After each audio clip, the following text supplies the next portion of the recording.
गजाननं भूतगणाधिसेवितं कपितजम्बुफलचारुभक्षणं उमासुतं शोकविनाशकारकं नमामि विघ्नेश्वरपादपङ्कजं। बोलो गणेश भगवान की जय। दोस्तों, आज हम आपको बुधवार की व्रत कथा सुनाएंगे। कृपया उसे श्रद्धा से सुने। इस कथा को सुनने से हमें पुत्र प्राप्ति होती है और धन धान्य की प्राप्ति होती है। तो आइए कथा को प्रारंभ करते हैं। एक समय किसी नगर में एक बहुत ही धनवान साहूकार रहता था। साहूकार का विवाह नगर की सुंदर और गुणवंती लड़की से हुआ था। एक बार वो अपनी पत्नी को लेकर बुधवार के दिन ससुराल गया और पत्नी के माता पिता से विदा कराने के लिए कहा। माता पिता बोले, बेटा आज बुधवार है, बुधवार को किसी भी शुभ कार्य के लिए यात्रा नहीं करते। लेकिन वह नहीं माना और उसने बहन की बातों को न मानने की बात कही। दोनों ने बैलगाड़ी से यात्रा प्रारंभ की। 2 कोस की यात्रा के बाद उसकी गाड़ी का एक पहिया टूट गया। वहाँ से दोनों ने पैदल ही यात्रा शुरू की। रास्ते में पत्नी को प्यास लगी तो साहूकार उसे एक पेड़ के नीचे बैठाकर जल लेने के लिए चला गया। थोड़ी देर बाद जब वो कहीं से जल लेकर वापस आया तो वह बुरी तरह हैरान हो उठा, क्योंकि उसकी पत्नी के पास उसकी ही शकल सूरत का एक दूसरा व्यक्ति बैठा था। पत्नी भी साहूकार को देखकर हैरान रह गई। वह दोनों में कोई अंतर नहीं कर पाई। साहूकार ने उस व्यक्ति से पूछा, तुम कौन हो और मेरी पत्नी के पास क्यों बैठे हो? साहूकार की बात सुनकर उस व्यक्ति ने कहा, अरे भाई, ये मेरी पत्नी है, मैं अपनी पत्नी को ससुराल से विदा करा कर लाया हूँ। लेकिन तुम कौन हो जो मुझसे ऐसा प्रश्न कर रहे हो?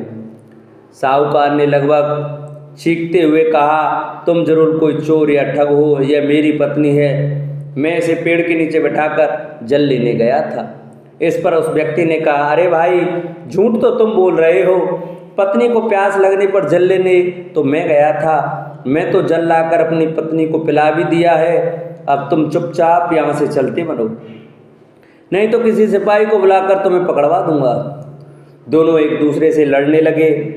उन्हें लड़ते देख बहुत से लोग वहाँ एकत्र हो गए। नगर के कुछ सिपाही भी वहाँ आ गए। सिपाही उन दोनों को पकड़कर राजा के पास ले गए। सारी कहानी सुनकर राजा भी कोई निर्णय नहीं कर पाया। पत्नी भी उन दोनों में से अपने वास्तविक पति को नहीं पहचान पा रही थी। राजा ने उन दोनों को कारागार में डाल देने को कहा। राजा के फैसले को सुनकर असली साहूकार भयभीत हो उठा। तभी आकाशवाणी हुई, साहूकार, तूने माता पिता की बात नहीं मानी और बुधवार के दिन अपनी ससुराल से प्रस्थान किया। यह सब भगवान बुद्धदेव के प्रकोप से हो रहा है। साहूकार ने भगवान बुद्धदेव से प्रार्थना की कि हे भगवान बुद्धदेव, मुझे क्षमा कीजिए, मुझसे बहुत बड़ी गलती हुई है।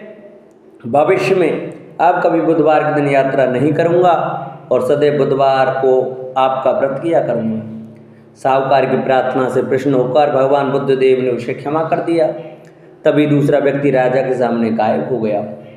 राजा और दूसरे लोग इस चमत्कार को देखकर हैरान हो गए। भगवान बुद्धदेव की अनुकंपा से राजा ने साहूकार और उसकी पत्नी को सम्मानपूर्वक विदा किया। कुछ दूर चलने पर रास्ते में उन्हें बैलगाड़ी मिल गई। बैलगाड़ी का टूटा हुआ पहिया भी जुड़ा हुआ था। दोनों उसमें बैठकर नगर की ओर चल दिए। साहूकार और उसकी पत्नी दोनों बुधवार का व्रत करते हुए आनंदपूर्वक जीवन यापन करने लगे। भगवान बुद्धदेव की अनुकंपा से उनके घर में धन संपत्ति की वर्षा होने लगी। जल्दी उनके जीवन में खुशियाँ ही खुशियाँ भर गई। बुधवार का व्रत करने से स्त्री पुरुष के जीवन में सभी मनोकामनाएं पूरी होती हैं। बोलो बुद्धदेव भगवान की जय। बोलो गणेश जी महाराज की जय। जिन भक्तों को हमारी कथा अच्छी लगी हो वो हमारी कथा को ज़्यादा से ज़्यादा शेयर करें, चैनल को सब्सक्राइब करें। सब्सक्राइब करने के बाद बेल आइकन जो घंटी है उसको ज़रूर दबाएं, जिससे कि जो हमारी वीडियो आए वो आप तक जल्द से जल्द